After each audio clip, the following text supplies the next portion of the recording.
किसानों के भारत बंद का समर्थन अब कई संगठनों ने कर दिया है और सूबे के पूर्व मुख्यमंत्री अब अखिलेश यादव ने भी इस बात की घोषणा कर दी है कि वो किसानों के भारत बंद में समर्थन करेंगे। तभी से पूरे सूबे में एक भूचाल सा आ गया है और जगह जगह प्रदर्शन चल रहे हैं, धरने चल रहे हैं और सपा के सभी नेताओं को, सभी विधायकों को पुलिस ने नजरबंद कर दिया है। इस वक्त हम मौजूद हैं मेरठ के शहर विधानसभा के एक क्षेत्र में। यहाँ पर जो शहर विधायक हैं सपा के, रफीक अंसारी रहते हैं। रात लगभग 11 बजे से उनको घर के अंदर ही पुलिस ने नजरबंद कर लिया है और अब जो कल धरना होने वाला है, प्रदर्शन होने वाला है, उसके लिए वो किसी से संपर्क ना करें और अपने घर से बाहर ना निकलें, इसके लिए भी पूरे इंतजाम किए गए हैं। अंदर भी देखिए आप, यहाँ जो पुलिसकर्मी हैं वो बैठे हुए हैं और बराबर में जो सपा के विधायक हैं शहर विधानसभा सीट से, रफीक अंसारी, वो भी बैठे हुए हैं। उनको पूरी तरह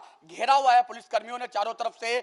बाहर की बात करूं घर के, तो घर के बाहर भी पूरी सुरक्षा चाक चौबंद की हुई है कि किसी भी तरह रफीक अंसारी अपने घर से बाहर ना निकलें। लखनऊ में भी तमाम तरह के हंगामे चल रहे हैं और लखनऊ के अलावा भी जो जिले हैं, अन्य जिलों से भी खबरें आ रही हैं कि सपा के जो नेता हैं, जो विधायक हैं या और भी जो शीर्ष नेतृत्व हैं, उन सब को उनके घर के अंदर ही कैद कर लिया गया है। मेरे साथ बातचीत करने के लिए मौजूद हैं सपा विधायक रफीक अंसारी, उनसे बातचीत करते हैं। रफीक जी, आपको आपके घर के अंदर ही बंधक बना लिया गया, क्या कहेंगे आप? 11:30 बजे रात से हमें इन्होंने बंधक बना लिया। सारे बच्चे हम परेशान कर दिए, सारे हमको परेशान कर दिया। रात भर सोने नहीं दिया, इन्होंने हमको परेशान कर दिया। ये लोकतंत्र की हत्या है और संविधान का गला घोट रहे हैं ये लोग। ये आज जो प्रदर्शन हम कर रहे थे, ये किसानों के समर्थन में कर रहे थे और शांतिपूर्वक कर रहे थे, लेकिन इस सरकार, तानाशाह सरकार ने हम पर रोक लगाने का काम किया और हमारा संविधान का जो अधिकार है वो हमारा छीनने का काम किया। लेकिन समाजवादी पार्टी रुकने वाली नहीं है। 2022 में ये सरकार डर गई है और जब डर जाती है, मोदी सरकार डर गई, योगी सरकार डर गई, पुलिस को आगे करती है। हम डरने वाले नहीं हैं। जनता की आवाज़ हम उठाएंगे, चाहे ये बंधक बनाएं, चाहे हमको लाठी मारें, चाहे गोली मारें। इनके लाठी कम पड़ जाएंगी, इनकी गोली पड़ जाएंगी, हमारे सीने कम नहीं पड़ेंगे। हर पूरी ताकत के साथ इस सरकार को उखाड़ेंगे और हम किसानों का, मजदूरों का पूरी ताकत से कल भी समर्थन करेंगे, आज भी समर्थन कर रहे हैं, चाहे आपके माध्यम से हम समर्थन कर रहे हैं हर तरह से। क्या किसानों की बात का समर्थन करना या उनके धरने में या भारत बंद में शामिल होना अपराध है? नहीं नहीं, ये अपराध तो ये सरकार कर रही है भाई। जिन लोगों ने इस सरकार को वहां तक पहुंचाया, देश की सरकार बनवाई, उत्तर प्रदेश की सरकार बनवाई, उन्हीं पे लाठीचार्ज कर रही। ऐसी सर्दी में, इतनी मुसीबत में बच्चे, महिला, तमाम किसान पूरे देश के वहां बैठे हैं दिल्ली में। इनको नजर नहीं आ रहा ये अडानी और अंबानी की सरकार है, ये बीजेपी की सरकार नहीं है। अडानी और अंबानी चलाते हैं, सारी प्राइवेट सेक्टरों में ये सब देने का काम कर रहे हैं। तो ये वो लोग हत्या कर रहे हैं इन सब लोगों की, किसानों की। रीढ़ की हड्डी किसान को कहा जाता है और ये वही किसान थे जब पूरा देश लॉकडाउन था तब ये अपने खेतों में काम कर रहे थे। अब उनको मजबूरी में सड़क पर आना पड़ रहा है। सड़क पे वो लोग रात गुजार रहे हैं, उनकी महिलाएं सड़कों पर रात गुजार रही हैं, उनके जो परिवार की जो महिलाएं हैं वो खेतों में ट्रैक्टर चला रही हैं। ये जिन लोगों ने, किसानों ने, मजदूरों ने सरकार बनाई थी, ये अडानी और अंबानी के हाथों ये सरकार बिक गई है। उनके इशारों पे काम कर रही है। जितने भी किसानों के मामला हो, चाहे रेलवे का मामला हो, चाहे हवाई जहाज का मामला हो, सब प्राइवेट सेक्टर में दिए। पूरे जो ईस्ट इंडिया कंपनी थी वो जैसे उस तर्ज पे वो काम कर रही है सरकार। ऐसे तो जुल्म अंग्रेजों ने भी नहीं किए जो ये सरकार किसानों पर, मजदूरों पर, गरीबों पर कर रही। उनकी आवाज़ दबाने की कोशिश कर रही, लेकिन किसान मजदूर जाग गया है। पूरे देश के तब किसान मजदूर सब इकट्ठे हो जाएंगे। इस सरकार को झुकना पड़ेगा और इस सरकार को जाना पड़ेगा। लेकिन सरकार का तो ये कहना है, ये जो किसानों का कानून बनाया है, जो कानून पास किया गया है, ये किसानों के पक्ष में है, बल्कि आरोप लगाया विपक्ष बरगराने की कोशिश कर रहा है किसानों को।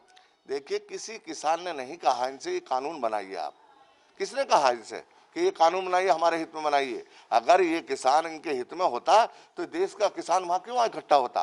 पूरे देश का किसान आज तक आज़ादी के बाद इकट्ठा नहीं हुआ, ये पहली बार इकट्ठा हो रहा।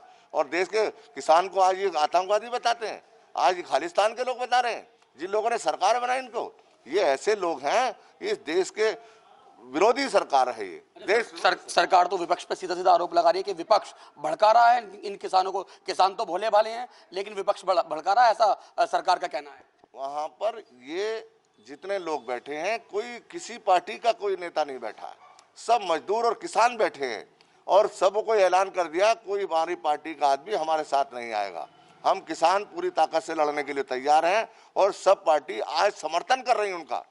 लड़ाई नहीं लड़ रही वहां, नहीं तो विपक्षी पार्टी वहां होती, लेकिन सब किसान मजदूर सब सड़कों पर है। औरतें बच्चे महिला, उन्हें दिखना चाहिए कि कौन लोग बैठे हैं। इतनी सर्दी में जब उन्होंने लंबी लंबी लाइन लगाकर वोट डाला था, आज इनको आंखें बंद हो रही हैं और इन्हीं पे लाठी चलाने का काम कर रहे हैं, काला कानून लागू करने का काम कर रहे हैं।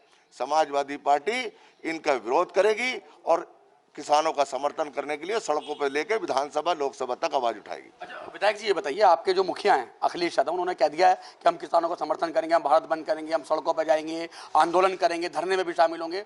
अब आपको तो नजरबंद कर लिया है, आपको तो घर के अंदर ही कैद कर लिया गया, बंधक बना लिया गया। अब कैसे जाएंगे आप बाहर, कैसे अपने नेता की बात मानेंगे? देखिए, आपने जो अभी कहा है, हमें कैद कर लिया, हमारी आवाज को कैद थोड़ी किया। आप भी लोकतंत्र के स्तंभ हैं, आपके माध्यम से हमारी आवाज जाएगी, पूरी जनता सड़क पर आएगी। हमारा अपील करते हैं सारी तमाम जनता से, जो हमारी सड़क पर जनता है, हमारी हम चुने विधायक हैं, हम पूरी जनता से अपील करते हैं, कल को सबको सड़क पर आइए और भारत बंद कराइए और किसानों का समर्थन करिए। समाजवादी पार्टी का ऐलान है, हम राष्ट्रीय अध्यक्ष जी की अपनी बात पर लब्बैक कहते हैं। एक एक बच्चा जनता सड़क पर आएगी कल। तो बिल्कुल ये हमारे साथ हैं शहर विधायक रफीक अंसारी, जिनका साफ तौर पर कहना है कि उनको बंधक बनाया गया है, लेकिन उनकी आवाज अब भी स्वतंत्र है और उनकी आवाज मीडिया के माध्यम से उनके शहर विधानसभा के हर उस बच्चे तक जाएगी, हर उस जवान तक जाएगी, हर उस बुजुर्ग तक जाएगी जिन्होंने उनको वोट देकर चुना है। और अब उनकी भूमिका वो जनता निभाएगी और सड़कों पर उतर के किसानों का समर्थन करेगी। मेरठ से सागर के साथ लोकेश टंडन, लाइव टुडे।